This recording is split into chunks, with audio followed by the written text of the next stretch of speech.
और अब बात ठंड की करेंगे। ठंड से ठिठुरा पूरा उत्तर भारत। ठंड और कोहरे का डबल अटैक देखा गया।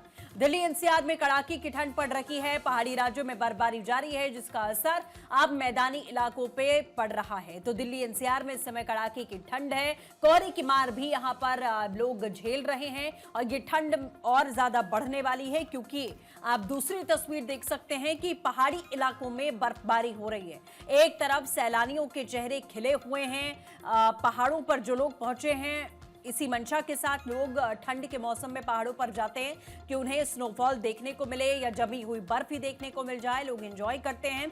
उसकी तस्वीर आप यहां पर देख रहे हैं। जो लोग यहां दूर दराज से पहुंचे हैं, चाहे शिमला की बात करें, उत्तराखंड की बात करें या फिर जम्मू कश्मीर की बात करें, वहां इसी तरीके से बर्फबारी हो रही है। लोग बॉनफायर कर रहे हैं। और दूसरी ओर अगर दिल्ली एनसीआर की बात करें तो पहाड़ी इलाकों की जो ठंड है, उसका बर्फबारी का असर अब मैदानी इलाकों पर पड़ रहा है और दिल्ली एनसीआर का ये पूरा इलाका ठंड से ठिठुर रहा है। कोहरे की मार भी यहां डबल अटैक कर रही है। एक तरफ कोहरा है, एक तरफ गलन वाली ठंड है।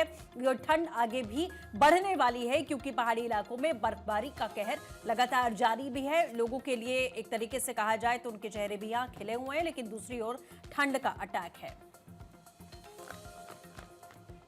और मध्य प्रदेश में पारा 2.7 डिग्री पहुंचा। कोहरे की वजह से 12 ट्रेनें रद्द करनी पड़ी। राजस्थान के 23 जिलों में कोहरे का कहर नजर आ रहा है। अलग अलग जगहों से हमारे सहयोगी भी जुड़ चुके हैं। नीलेश चौहान लखनऊ से, रांची से धनंजय मंडल और विशाल मुजफ्फरपुर से हमारे साथ कनेक्टेड है। धनंजय, सबसे पहले आपके पास आते हुए, कैसा है झारखंड में मौसम, क्योंकि यहाँ पर भी भीषण ठंड पड़ रही है और आगे आने वाले समय में मौसम विभाग ने कहा है कि अभी राहत नहीं मिलने वाली।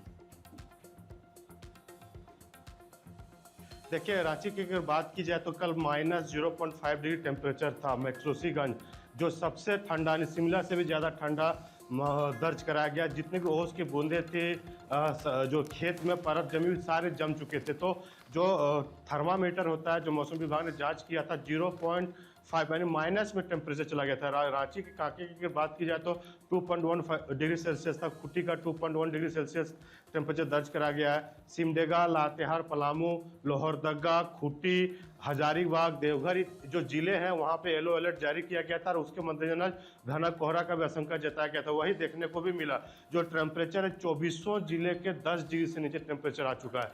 जो कड़ाके की ठंड है, लोगों को राहत नहीं मिलने वाली है। कल तक राहत नहीं मिलने वाली। कल के बाद थोड़ी बहुत 1-2 डिग्री टेम्परेचर ऊपर चढ़ेगा, लेकिन जो टेम्परेचर का जो टॉर्चर है, यानी जो ठंड का जो टॉर्चर लोगों को अभी सहना पड़ेगा। आज भी सुबह सुबह हुआ तो घना कोहरा था। रांची के आसपास इलाका में घना कोहरा छाया हुआ था। दूसरे जिलों की अगर बात की जाए, वहां पे भी घना कोहरा छाया हुआ था, जिसके चलते लोगों को आवाजाही में काफी दिक्कत का सामना करना पड़ रहा है। रांची में बीते दिन ठंड से एक महिला की मौत हो गई। अब जांच का विषय है, कैसे मौत हुई, तमाम सवाल खड़े होंगे। शासन प्रशासन ने अगर इतना इंतजाम किया तो कैसे मौत होगी, ये जांच का विषय है। जो अभी पहले दृश्य जो बताया जाए, ठंड से महिला की मौत हो गई। हालांकि शासन प्रशासन की तरफ से क्या बयान आता है वो देखने वाली बात होगी। लेकिन दूसरे जगह की अगर बात की जाए, सभी जगह पे अलाव की व्यवस्था कराया गया। सुबह शाम के अलाव की व्यवस्था कराया गया। लोग जो मॉर्निंग वॉक में निकल रहे थे, वो 7 बजे के बाद अब निकल रहे हैं, क्योंकि काफी ठंड है। शीतलहर का चपेट में पूरे जिला, पूरे झारखंड है। शीतलहर के चपेट में जो हाड़ को जमा देने वाली ठंड जैसी महसूस कराया जा रहा है। लोग शाम के वक्त भी घर के अंदर में दुबक जा रहे हैं। 4-5 बजे के बाद घर के अंदर दुबक जा रहे हैं, क्योंकि स्कूल की सारी छुट्टियां अभी भी जारी है। जो बच्चे स्कूल जा रहे थे, उन लोगों को थोड़ी बहुत राहत है, क्योंकि स्कूल में छुट्टियां अभी भी जो ठंड को देखते हुए जारी है। दूसरी बात की जाए, आवाजाही की अगर बात की जाए तो रेलवे जो ट्रेनें दिल्ली, पंजाब या फिर दूसरे प्रदेशों से जो आती है, लगभग 8 से 9 घंटे डिले पहुंचे। राजधानी जैसी ट्रेन भी, प्रीमियम ट्रेन 2-3 घंटे डिले पहुंच रही है। धनंजय, जैसा बता रहे हैं कि अगर हम झारखंड की बात करें तो वहां लगभग जो सभी इलाके हैं, 10 डिग्री से नीचे का पारा जा चुका है। बेहद ठंड झारखंड में हो रही है। बात लखनऊ की करते हैं। नीलेश हमारे साथ बने हुए हैं। नीलेश, लखनऊ और उत्तर प्रदेश की अगर बात करें तो वहां जाहिर तौर पर कोहरे और ठंड की दोहरी मार है और माना जा रहा है कि आने वाले समय में यह ठंड और ज्यादा लोगों को परेशान करने वाली है। किस तरीके के हालात हैं लखनऊ में? देखिए, बिल्कुल अगर हम उत्तर प्रदेश की बात करें तो मौसम विभाग ने जिस तरीके से अनुमान जताया है कि अगले 5 दिनों तक उत्तर प्रदेश की जनता को ठंड से राहत मिलने वाली नहीं है। हालांकि अगर हम बीते 24 घंटे के तापमान की अलग अलग जगहों की बात करें तो सबसे ज़्यादा ठंडा जो इलाका है वो इटावा रहा है, जहां पर तापमान जो है 2.5 डिग्री सेल्सियस दर्ज किया गया, जो कि मनाली के तापमान से भी कम था। यानी कि पहाड़ों से भी ज़्यादा ठंडी उत्तर प्रदेश में पड़ रही है और ऐसे में उत्तर प्रदेश सरकार की तरफ से व्यापक इंतजाम किए गए हैं। चौराहों पर अलाव की व्यवस्था की गई है। निराश्रित और बेघर लोगों के लिए रैन बसेरे की व्यवस्था भी सरकार की तरफ से लगातार संचालित की जा रही है। उसके अलावा मौसम विभाग के अनुमान को देखते हुए जो स्कूल हैं उनको बंद करने के आदेश भी सरकार और जिला प्रशासन की तरफ से जारी किए गए हैं, ताकि छात्र छात्राओं को इस भीषण ठंड में सर्दी से बचाने का काम किया जाए। उसके अलावा अगर हम लखनऊ के आसपास के जिलों की बात करें तो लखनऊ के आसपास के जिलों को लेकर मौसम विभाग ने अलर्ट जारी किया है कि उत्तर प्रदेश के 40 से ज़्यादा ऐसे जिले हैं जहां पर भीषण ठंड के साथ लोगों को कोहरे की मार भी झेलनी पड़ेगी। बीते 24 घंटे में उत्तर प्रदेश के तमाम जिलों से ये खबरें आई कि कहीं पर सुबह से ही शाम जैसा माहौल लगा, यानी कि पूरा अंधेरा छाया हुआ था और ओस की बूंदें लगातार टपक रही थी। जिस तरीके से उत्तर प्रदेश में भीषण ठंड पड़ रही है, इसमें इस ठंड के चलते उत्तर प्रदेश के किसानों को काफ़ी नुकसान उठाना पड़ेगा, क्योंकि सरसों की और आलू की फसल को सबसे ज़्यादा इस भीषण ठंड से नुकसान पहुंचने वाला है। हालांकि मौसम विभाग ने जो अनुमान जताया है, उस अनुमान के अनुसार अगले 5 दिनों तक उत्तर प्रदेश का माहौल ठंड का ऐसा ही बना रहेगा। उसके अलावा अगर हम मौसम के अनुमान के अनुसार देखें तो 100 से ज़्यादा ट्रेनें जो उत्तर प्रदेश से दूसरे प्रदेशों के लिए रवाना होती हैं वो देरी से चल रही हैं। उसके अलावा 50 से ज़्यादा उड़ानें भी प्रभावित हुई हैं। जो उत्तर प्रदेश में उड़ानें आती हैं या उत्तर प्रदेश से उड़ान फ्लाइट भरती हैं वो भी देरी से चल रही है। तो ये अनुमान, ये आंकड़ा देखकर ये अंदाज़ा लगाया जा सकता है कि उत्तर प्रदेश में मौसम का जो मिजाज है वो कैसा है और लोगों को इस भीषण सर्दी में बचाने के लिए सरकार की तरफ से व्यवस्थाएं की गई हैं। लेकिन स्वास्थ्य विभाग की तरफ से जो एडवाइजरी जारी की गई है कि 50 साल से ऊपर के जो लोग हैं उनको इस भीषण ठंडी में परेशानी का सामना करना पड़ रहा है। खासतौर पर बुजुर्ग जो मरीज है उनकी संख्या लगातार बढ़ रही है और खासतौर पर हार्ट के पेशेंट की संख्या अस्पतालों में बच्चों को सबसे ज्यादा परेशानी भी होती है। आपके पास मैं लौटूंगी इसी बीच, क्योंकि एक बड़ी खबर है अंबेडकर नगर से, जहां पर 10 जनवरी तक 12वीं तक के स्कूल बंद रखने का निर्णय लिया गया है। कड़ाके की ठंड के चलते ये फैसला लिया गया है। 10 जनवरी तक स्कूल बंद रहेंगे। जिलाधिकारी अनुपम शुक्ला ने ये आदेश जारी किए हैं। तो जिस तरीके से अभी हम चर्चा भी कर रहे थे कि सबसे ज्यादा परेशानी बुजुर्गों को होती है और बच्चों को भी उतनी ही परेशानी होती है, तो बच्चों की सुविधा को ध्यान में रखते हुए ये फैसला लिया गया अंबेडकर नगर में, जहां पर 10 जनवरी तक 12वीं तक के स्कूल बंद कर दिए। हमारे सहयोगी अलग अलग स्थानों से जुड़े हुए हैं। विशाल भी हमारे साथ जुड़े हुए हैं। इसके अलावा विशाल से हम जानकारी लेंगे। विशाल, आप बताइए बिहार में किस तरीके के वहां पर प्रशासन की तरफ से तैयारियां की जा रही हैं, क्योंकि यूपी में हमने देखा कि जगह जगह से ये खबरें सामने, स्कूलों को बंद करने का निर्णय लिया गया। तो बिहार से क्या कुछ जानकारी है विशाल?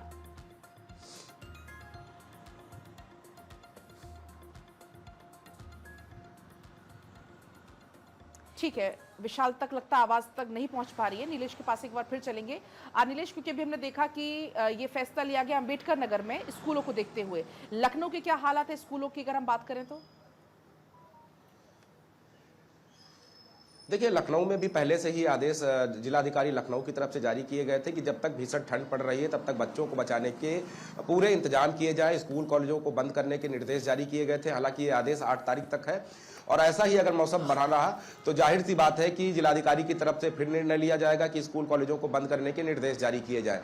फिलहाल अभी की अगर हम आपको तस्वीरें दिखाएं तो अभी भी आप देख सकते हैं कि मौसम का मिजाज कैसा है।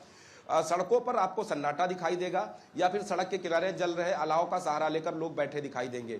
आप मौसम का मिजाज देखिए कि सर्दीली हवाएं चल रही हैं जो 10 से 12 किलोमीटर प्रति घंटे की रफ्तार से चल रही हैं और आपको सड़क पर बिल्कुल सन्नाटा दिखेगा। इक्का दुक्का लोग आते जाते आपको नजर आएंगे। उसके अलावा जो लोग भी नजर आएंगे वो भी पूरी तरीके से सर्दी से बचने के लिए जो उपाय होते हैं वो उपाय करने के बाद ही सड़क पर निकल रहे हैं। उसके अलावा आप देख सकते हैं कि सुबह का समय है, विजिबिलिटी लो है और जो वाहन चालक है उन्होंने भी अपनी गाड़ियों की हेडलाइट बाकायदा जला रखी है ताकि सामने से आने वाले वाहन को ये दिखाई दे कि सामने से कोई वाहन आ रहा है और सड़क हादसे की जो घटनाएं होती हैं उसमें कुछ ना कुछ लगाम लगाने का काम किया जा सके। तो उत्तर प्रदेश में बड़े पैमाने पर सरकार और शासन की तरफ से इंतजाम किए गए हैं ताकि उत्तर प्रदेश की जनता को इस सर्दी के सितम से बचाया जा सके और रैन बसेरों में भी व्यापक इंतजाम आपको देखने को मिलेंगे। एक समय था कि उत्तर प्रदेश में रैन बसेरे नहीं होते थे, लेकिन उत्तर प्रदेश सरकार की पहल ने जो मुहिम चलाई कि उत्तर प्रदेश के प्रत्येक नागरिक को छत मिले, चाहे वो बेघर हो, बेसहारा हो, निराश्रित हो, ऐसे में उन सभी लोगों को रेस्क्यू करके रैन बसेरे में ले जाया गया है। वहां पर कंबल रजाई की व्यवस्था के साथ साथ अलाव की व्यवस्था है। गर्मा गर्म खाने की व्यवस्था है। तो ये व्यवस्थाएं उत्तर प्रदेश में है।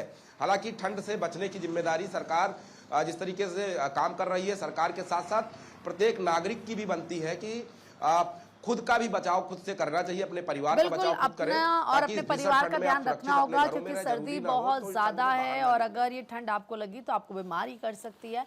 लौटेंगे आपके पास नरेश, एक बार फिर से हम धनंजय का रुख कर लेते हैं। धनंजय, जरा बताएं, क्योंकि सर्दी का सतम जारी है, देख रहे हैं कि झारखंड में किस तरीके से टेम्परेचर पहुंच रहा है।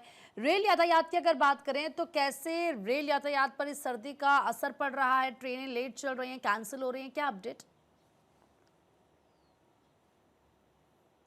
देखिए, कल बीते दिन की अगर बात की जाए प्रीति, तो जैसे मैक्लूसीगंज का टेम्परेचर दर्ज किया गया था -0.5 डिग्री दर्ज किया गया था। पूरे ओस की बूंदें जम गई थी, सुबह सुबह का जो तस्वीरें आई थी। तो उसके मद्देनजर कोहरा भी घना हो रहा है। जो दिल्ली, पंजाब या फिर जम्मू तरफ से जो ट्रेनें जो आ रही है वो लगभग 5 घंटे से ऊपर की देरी से चल रही है। जो प्रीमियम ट्रेनें हैं वो भी 1-2 घंटे 3 घंटे की देरी से पहुंच रही है राजधानी में। तो ये तमाम कमोबेश ऐसे समय पूरे प्रदेश में भी देखने को चाहे, धनबाद जो बड़े स्टेशन है, धनबाद की बात करें या रांची की बात करें या फिर तमाम जो जिलों में जिससे ट्रेनें पहुंचती काफी डिले पहुंच रही है, लोगों को काफी दिक्कत का सामना करना पड़ रहा है और आवाजाही में काफी लोगों को काफी डिले भी पहुंच रहा है। फ्लाइट में भी वैसे कमोबेश देखने को मिला, 2 से 1.5 घंटे की फ्लाइट डिले पहुंच रही है। जो दिल्ली हो, बॉम्बे हो, कलकत्ता की जो फ्लाइट सुबह सुबह 8 बजे की जो फ्लाइट पहुंचती है रांची, वो भी 1-1.5 घंटे लोगों को डिले पहुंचे। तो लोगों को जो जल्दी जाना चाहते हैं वो अब कमोबेश ऐसे ही अभी लगातार जो ठंड को कोहरा का जो अलर्ट मौसम विभाग ने जारी किया उसके मद्देनजर लोगों को अभी थोड़ा इंतजार और करना पड़ेगा। 14 तारीख के बाद ही कुछ हो सकता है कि जब मौसम में बदलाव होंगे तो हो सकता है समय पर ट्रेनें या फिर फ्लाइट की उड़ानें समय पर पहुंच सके। लेकिन अभी फिलहाल कुछ भी देखने को ऐसा नहीं मिल रहा है कि जो फ्लाइट और ट्रेन जो सही समय पे जिस तरह से पहुंचती थी गर्मी के दिनों में, ऐसे ठंडे में अभी पहुंच नहीं पा रही है। तो शासन प्रशासन की तरफ से जिस तरह से व्यवस्था कराया गया रेलवे स्टेशन के बाहरों में, जैसे एक रेन बेसरा भी लगाया गया है, अलाव की व्यवस्था कराया गया है ताकि जो ट्रेनें लेट है, जिनको स्टेशन में ठंड का एहसास हो रहा है वो रेन बेसरा में बैठ जाए, या फिर अलाव की जो व्यवस्था बाहर में स्टेशन के बाहर में नगर निगम के द्वारा, जिला प्रशासन के द्वारा जो कराया गया वहां पे बैठ के लोग टाइम बिताते हैं। तो इसी तरह से ठंड को मात देने की कोशिश की जा रही है। लेकिन बीते दिन जो एक महिला की मौत होगी उस पर सवाल अब खड़ा हो रहा है। लेकिन अब देखने वाली बात होगी ठंड से मौत हुई है, क्योंकि जो जानकारी निकल कर ठंड से महिला की मौत हुई है। तो अब और इंतजाम हो सकता है जिला प्रशासन के द्वारा, तैयारी और मुकम्मल करना पड़ेगा। या फिर देखने वाली बात होगी कि जो मौसम विभाग ने अलर्ट जो जारी किया, आज तक तो स्कूलें बंद है, इसके बाद भी क्या स्कूल को फिर से बंद करने के आदेश जारी होते हैं? यानी कि कड़ाके की ठंड पड़ रही और तमाम जो इंतजाम है वो भी किए जा रहे ताकि लोगों को सुरक्षित रखा जा सके और इस भीषण ठंड में उन्हें बचाया जा सके। मुजफ्फरपुर से विशाल भी हमारे साथ जुड़े हुए हैं। विशाल, बिहार में मौसम का मिजाज कैसा है, कैसी स्थिति? क्योंकि ठंड की वजह से, कोहरे की वजह से कई ट्रेनें भी लेट पहुंची, तो इंतजाम भी कैसे किए गए? तो ठंड का जो है बहुत ज्यादा असर पड़ रहा है। तापमान में फिलहाल गिरावट जो है वो लगातार हो रही है। इसको लेकर राज्य की मौसम विभाग और जो पूसा मौसम विज्ञान केंद्र है उसने अगले 12 जनवरी तक के अलर्ट जारी किया है। तो ठंड इतनी ज्यादा है कि राज्य सरकार ने कल भी जो है एक नोटिस जारी कर तमाम स्कूलों को 10 जनवरी तक बंद कर दिया है। तो ये आदेश अपने आप में ये बता रहा है कि बिहार में ठंड कितनी ज्यादा है। लगातार जो है तापमान में गिरावट हो रही है। कई जिले हैं जो काफी ज्यादा कोहरे से प्रभावित हो रहे हैं, जिसके कारण लोगों की परेशानी तो बढ़ी हुई है। इसके अलावा चूंकि काफी हाईवे वगैरह जो है वहां पे भी ट्रांसपोर्ट और जो गाड़ियां हैं वो विलंब से चल रही है, धीरे धीरे चल रही है। तो इसको लेकर के जो है राज्य सरकार ने भी तमाम जिला प्रशासन, जिला कलेक्टर को भी निर्देश दिए हैं कि ठंड से बचाव के जितने भी इंतजाम हो सके आप वो इंतजाम करें। तमाम ग्रामीण क्षेत्र से लेकर के शहरी क्षेत्र तक जो है ठंड के बचाव को लेकर जितनी तैयारियां की जाती है सारी तैयारियां भी पूरी कर ली गई है। कई जगहों पर जो है अधिक से अधिक जो शेल्टर है उसको भी शुरू किया गया है। मुजफ्फरपुर में 8 से बढ़ा करके 16 शेल्टर जो है शुरू कर दिए गए हैं। जो रैन बसेरे हैं उनको भी शुरू कर दिया गया है। पर्याप्त मात्रा में कंबल और जो जरूरत की चीजें हैं उसको मुहैया कराया गया। सबसे ज्यादा बिल्कुल ठीक है विशाल, जैसे महत्वपूर्ण जानकारी आपने दी कि सरकार और प्रशासन की ओर से बड़ी कार्रवाइयों का सिलसिला जारी है ताकि लोगों को महफूज रखा जा सके इस भीषण ठंड में। आप सभी सहयोगियों का हमारे साथ जुड़ने के लिए, तमाम अपडेट्स के लिए बहुत बहुत शुक्रिया।